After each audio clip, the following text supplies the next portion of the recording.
اعوذ باللہ من الشیطان الرجیم بسم اللہ الرحمن الرحیم الحمد للہ رب العالمین والصلاة والسلام علی سید الانبیاء والمرسلین وعلی آل سید الانبیاء والمرسلین وبارک وسلم رب اشرح لی صدری ویسر لی امری واحلل عقدۃ من لسانی یفقہوا قولی صدق اللہ العظیم۔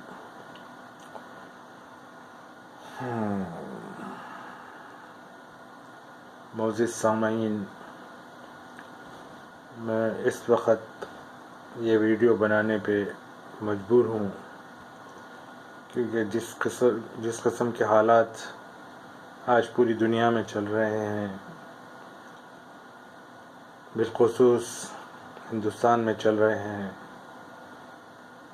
تو مجھے مجبوراً یہ ویڈیو بنانا پڑ رہا ہے۔ حضور اقدس صلی اللہ علیہ وآلہ وسلم کی حدیث مبارک ہے کہ جب انسان کوئی ظلم ہوتا ہوا دیکھے تو وہ اگر اس کے پاس قدرت ہے تو وہ اپنے ہاتھ سے روک سکتا ہے تو ہاتھ سے روکے، یا منہ سے روک سکتا ہے، زبان سے روک سکتا ہے تو زبان سے روکے، یا کم سے کم درجہ یہ ہے کہ دل سے برا جانے۔ لیکن ہمارے پاس اب ہمارے حالات ایسے چل رہے ہیں، دنیا کا اکثر و بیشتر لوگ جو ہے نا دنیا میں ایسے مصروف ہو گئے ہیں کہ وہ صبح سے شام تک کوئی اپنے کاروبار کے پیچھے بھاگتا ہے تو کوئی اپنے نوکریوں کے پیچھے بھاگتا ہے، اور پھر وہ کاروبار کرتا ہے، پھر آتا ہے، کھاتا ہے، پیتا ہے، سو جاتا ہے، پھر دوسرے دن وہی اسی کام میں لگا ہوا ہے۔ اس کو یہ بھی پرواہ نہیں ہوتی ہے کہ اس کے بازو میں کیا چل رہا ہے، اس کے بازو میں کون مصیبت میں ہے، کون کس کے اوپر ظلم ہو رہا ہے، جبکہ انسان کا کام ہے کہ وہ اپنے پڑوسی کا خیال رکھے۔ پڑوسی کے گھر میں اگر کوئی بھوکے سو رہے ہیں تو اسلام یہ سکھاتا ہے کہ وہ اپنے گھر میں جو پکا لے اس پہ پانی زیادہ کر کے پڑوسی کے کھانے کا خیال کرے۔ اسلام میں پڑوسیوں کا بہت بڑا مقام رکھا گیا ہے۔ اب پڑوسی کا مطلب یہ نہیں ہے کہ خالی گھر کے بازو، گھر کے 40 گھروں تک بھی پڑوسیوں میں کنسیڈر ہوتا ہے۔ اب یہاں پڑوسی کو تو دیکھنا دور کی بات ہے، ان کا خیال کرنا تو دور کی بات ہے، انسان اپنے رشتہ دار، اپنے احباب کا بھی بہت کم لوگ ہیں جو خیال رکھتے ہیں۔ یتیموں کا، یسیروں کا خیال رکھنا تو بہت دور کی بات ہے۔ آج ہم ایسے کاموں میں مصروف ہو گئے ہیں۔ اللہ تعالیٰ کا شکر ہے کہ اللہ تعالیٰ ہم کو دین اسلام میں پیدا کیا، لیکن ہماری اپنی ذمہ داریوں سے ہم منہ موڑ چکے ہیں۔ اسلام، اللہ تعالیٰ دنیا میں اسلام کا وجود لانے کا مقصد یہ تھا کہ ساری انسانیت کو بھلائی کی طرف بلائے اور بھلائی پہنچے۔ اب یہاں پہ ہم یہ سارے ذمہ داریاں بھول گئے ہیں۔ کم سے کم ہم اتنے کمزور ہو گئے ہیں، آج ہمارے دلوں میں موت کا خوف اور اپنے مال کے برباد ہو جانے کا خوف، اپنے جو ہے نا دولت کے لٹ جانے کا خوف، اپنے پراپرٹیاں برباد ہو جانے کا خوف، یہ سارے خوفوں میں ہم اتنے کمزور ہو گئے ہیں کہ ہم برائی کو دیکھتے بھی ہیں تو ہم اندیکھی کر دیتے ہیں۔ یہ جو ہماری حرکتوں میں ہم آج مبتلا ہے، اس کا سخت ترین اللہ تعالیٰ کو جواب دینا ہے۔ اللہ تعالیٰ ہم کو اس لیے نہیں بھیجا کہ تم جاؤ خالی نوکری کرو یا روٹی کما لو، کھا لو، پی لو، مر جاؤ، میرے پاس آ جاؤ۔ نہیں، اللہ تعالیٰ اس کے لیے ہم کو پیدا نہیں کیا۔ ہم یہ غلط فہمی میں مبتلا ہے، اور ہم باوجود اس کے کہ پریشانیوں میں مبتلا رہنے کے باوجود بھی ہم سدھرنے کی طرف ہمارا کوئی قدم نہیں جا رہا۔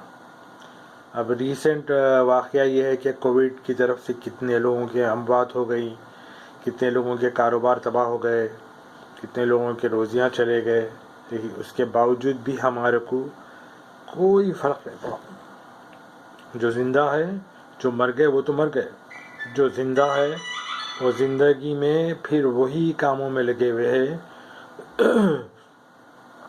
جو کووڈ سے پہلے جیسا کرتے تھے، وہی کاموں میں لگے ہوئے اسی طرف مشغول ہو گیا پھر.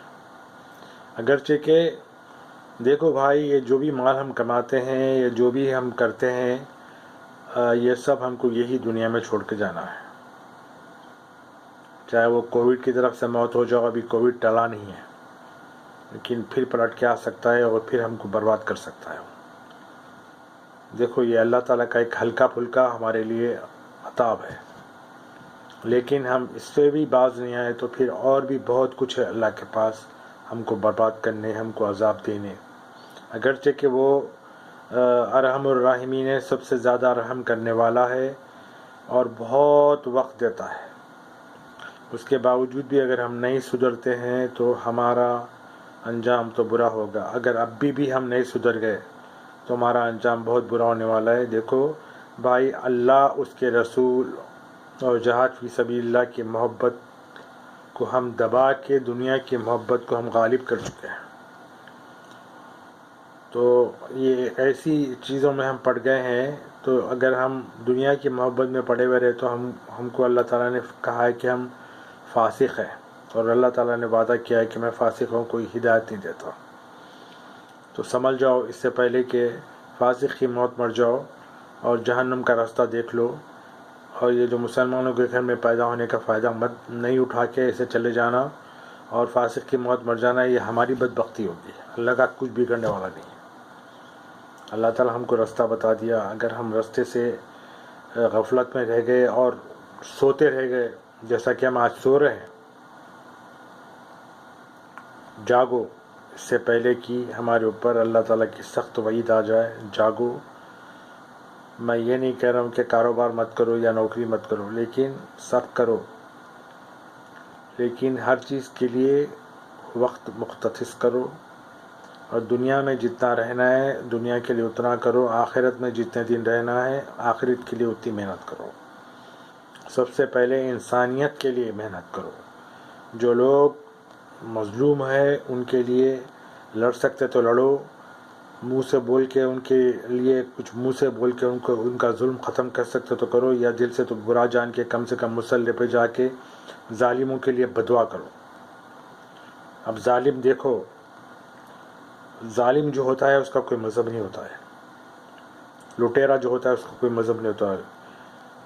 نہ وہ ہندو ہوتا ہے، نہ مسلمان ہوتا ہے، نہ سکھ ہوتا ہے، نہ عیسائی ہوتا ہے. اور مٹھی بھر لوگ ظالم رہتے ہیں، وہ لوگ جو نا فرقہ واریت کا ماحول پیدا کرتے ہیں تاکہ وہ اپنا فائدہ اٹھائے. اگرچہ کہ کوئی بھی انسان جو ہوتا ہے کسی دوسرے انسان کو نقصان پہنچانا نہیں چاہتا، چاہے وہ کوئی ہندو ہو یا سکھ ہو یا عیسائی ہو یا مسلمان ہو. لیکن میرے بھائی، مسلمانوں کا فرض ہے کہ لوگوں کو بھلائی کی طرف بلاؤ، یا ایٹ لیسٹ دعا تو کرو ان کے لیے. یہ دعا کرو کہ اللہ سارے دنیا کے سارے عالم کی انسانیت کو کے دل میں ہدایت کی طلب و طلب پیدا کر کے دین اسلام میں داخل کر لیں، ان کو انسان بنا دے. اس قسم کی دعا کرو اور امت کے لیے دعا کرو. اللہم اغفر لی امت محمد صلی اللہ علیہ وآلہ وسلم. آج امت کے اتنے گناہ ہو گئے ہیں کہ اللہ تعالیٰ ناراض ہیں. تو پوری امت کے لیے ہر انسان اپنی اپنی جگہ مغفرت کی دعا کرے. یہی دعا کرے. دعائیں تو بہت ہے کرنے کے لیے، مگر اس وقت صرف میں ایک چیز کی تاکید کروں گا کہ امت کی مغفرت کے لیے دعا کریں اور ساری انسانیت کے لیے دعا کریں کہ اللہ تعالیٰ ان کو ہدایت کی طلب و طلب دے دے اور دین اسلام میں داخل کر دے. یہ ہماری کم ترین سے کم ترین ڈیوٹی ہے. اور لوگوں کی مدد کرو، چاہے وہ کوئی بھی ہو. نہ یہ دیکھو نہ وہ دیکھو، نہ یہ ہندو ہے یہ مسلمان ہے یہ سکھ ہے، یہ مت دیکھو. سب کی مدد کرو. یہی ہمارا فریضہ ہے. سب سے پہلے ہم انسان ہیں، اس کے بعد مسلمان ہیں. انسان بنو میرے بھائیوں. جاگو جاگو جاگو. اللہ کے لیے جاگو اور اللہ کی محبت، اللہ کے رسول کی محبت اور غلط کام کے لیے، ظلم کے لیے لڑنا سیکھو. جب تک یہ نہیں ہوگا جب تک ہم برباد ہو جائیں گے. اللہ تعالیٰ ہم کو برباد کر دے گا. اس سے پہلے کہ اللہ تعالیٰ کا عذاب ہم پہ نازل ہو جائے، اللہ کے لیے جاگ جاؤ اور یہ کام کرو. جیسا میں بول رہا ہوں، دعائیں تو کرو کم سے کم. ظالموں کے لیے بددعائیں کرو اور خالی مخلوق کے لیے دعا کرو اور امت کے لیے دعا کرو. السلام علیکم ورحمۃ اللہ وبرکاتہ. اور میں سب سے زیادہ تو میں علماء اور مشائخین سے بھی اگر یہ بات میری پہنچتی ہے ان تک، تو ان سے میں گزارش کروں گا کہ جس طرح بارش کے لیے ہم لوگ استخارجات کی نماز پڑھتے ہیں، دعا کرتے ہیں، تو جو ہے نا وہ بارش جب ہوتی ہے تو خالی مسلمانوں کو اس کا فائدہ نہیں ہوتا ہے، پوری مخلوق کو اللہ کی فائدہ ہوتا ہے، اللہ کی پوری مخلوق کا فائدہ ہوتا ہے. تو اسی لیے علماء مشائخین ایسے مجالس ترتیب دیں کہ پوری دنیا کی مخلوق کے لیے اللہ کے راستے پہ آ جانے اور ہدایت کی طلب و طلب پیدا ہو جانے کے لیے اسپیشل نمازوں کا اور دعاؤں کا اہتمام کریں. اور یہ وقت ہے، یہ ضروری وقت ہے اور یہ بہت برا وقت ہے.